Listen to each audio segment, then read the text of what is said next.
Cyber ক্যাফেতে বসেই জাল আধার কার্ডের কারবার, বনগাঁ সীমান্তে ধৃত দুই।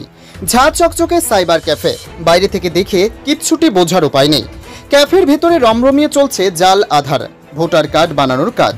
শেষ পর্যন্ত রক্ষা হলো না। গোপন সূত্রে খবর পেয়ে সোমবার রাতে ওই ক্যাফেতে হানা দেয় পুলিশ। উদ্ধার হয় প্রচুর জাল নথিপত্র। ভারত বাংলাদেশ সীমান্তের বনগাঁ থানার গান্ধীপল্লী এলাকার ঘটনা। জাল নথি উদ্ধারের পাশাপাশি অভিযুক্ত দুই যুবককে ইতিমধ্যেই গ্রেপ্তার করেছে বনগাঁ থানার পুলিশ। ধৃতদের নাম রাকেশ মণ্ডল ও দিব্যেন্দু সরকার। ধৃত রাকেশ ওই সাইবার ক্যাফের মালিক ও দিব্যেন্দু ভারত বাংলাদেশ সীমান্তে অনুপ্রবেশের কাজে যুক্ত বলে জানতে পেরেছে পুলিশ। ধৃতদের মধ্যে একজনের বাড়ি পেট্রোপোল সীমান্তের খলিতপুর এলাকায় ও অন্যজনের বাড়ি স্থানীয় সুখপুকুরিয়া বলে জানা গিয়েছে। কিভাবে চলতো কারবার পুলিশি জেরায় ধৃতরা জানায়, চোরা পথে ভারতে আসা বাংলাদেশিদের ওই সাইবার ক্যাফেতে নিয়ে আসতো দিব্যেন্দু, আর সেখানে ঠান্ডা ঘরে বসেই অনুপ্রবেশকারী বাংলাদেশিদের জাল পরিচয়পত্র তৈরি করত রাকেশ। দীর্ঘদিন ধরে দিব্যি চলছিল জাল পরিচয়পত্র তৈরির রমরমা কারবার। বিনিময়ে বাংলাদেশি অনুপ্রবেশকারীদের কাছ থেকে মোটা টাকা নিত অভিযুক্তরা। এরপরেই জাল পরিচয়পত্র সহযোগে অনুপ্রবেশকারীরা বাংলাদেশিদের ভিন রাজ্যে পাঠিয়ে দিত ধৃতরা। মঙ্গলবার ধৃত দুই যুবককে নিজেদের হেফাজতে নেওয়ার আবেদন জানিয়ে বনগাঁ মহকুমা আদালতে তুলে দেয় পুলিশ। এই চক্রে জড়িত বাকিদের খোঁজে তল্লাশির পাশাপাশি ঘটনার পূর্ণাঙ্গ তদন্ত শুরু করেছে পুলিশ। প্রসঙ্গত, গত কয়েক মাস যাবৎ ছাত্র বিক্ষোভকে কেন্দ্র করে উত্তাল হয় গোটা বাংলাদেশ। ওই আজ এসে পড়েছে ভারত বাংলাদেশের সীমান্তে। এই আবহেও চোরা পথে দালাল ধরে চলছে অনুপ্রবেশ। তবে ভারত বাংলাদেশ সীমান্তে মানব পাচার নতুন কোনো ঘটনা নয়। দুদেশের দালালদের মোটা টাকা দিয়ে ওপার থেকে এপার বাংলায় ঢুকে পড়ে বাংলাদেশি অনুপ্রবেশকারীরা। কখনো কখনো বিএসএফ ও পুলিশের অভিযানে ধরাও পড়ে যায়। পুলিশ ও বিএসএফের চৌকিদারি এড়িয়ে জাল নথিপত্র তৈরি করে বাংলাদেশিরা ভারতের একাধিক রাজ্যে পাড়ি দেয়।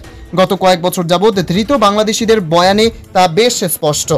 সোমবার রাতের ঘটনায় ফের একবার নিরাপত্তা নিয়ে প্রশ্নের মুখে পুলিশ প্রশাসন। পুলিশের চোখে ধুলো দিয়ে বনগাঁ শহরের প্রাণকেন্দ্রে কিভাবে এই জালিয়াতির কারবার চলতো তা নিয়ে হতবাক এলাকাবাসী।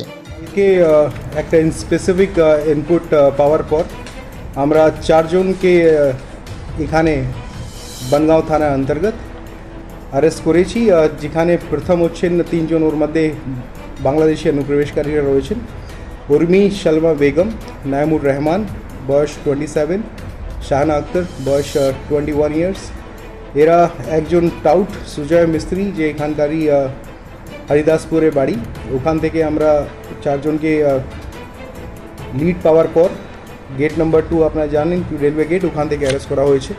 14 ফরেনার অ্যাক্ট এদেরকে আমরা কেসটা রুজু করি, আর তারপরে এদেরকে পিসি নিই, মানে পুলিশ রিমান্ড।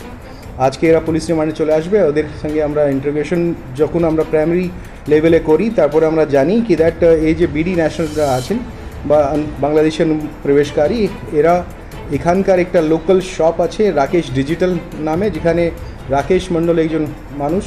এরা মানে accused person, he use to make some fake ID cards, যেমন আধার কার্ড আর ফেক অন্য কাস্ট সার্টিফিকেট, ভোটার আইডি কার্ডগুলো বানাতো। তারপরে আমরা ইমিডিয়েটলি ওখানে রেড করি, আর কিছু কিছু যে ইনক্রিমিনেটিং আর্টিকেলসগুলো আছে ওটা পাই। এর সহ প্রচুর মাত্রায় কম্পিউটার আর্টিকেলসগুলো পাওয়া গেছে। আজকে ওনাকেও অ্যারেস্ট করার পরে আমরা স্পেসিফিক কেস দিয়ে ওনার পিসি নিয়েছি। আসার পরে পিসিতে আসার পরে আর বাদ বাকি যে ইনভেস্টিগেশনে আছে কারা কারা এই চক্রের মধ্যে ইনভলভ রয়েছে ওটা দেখা হবে।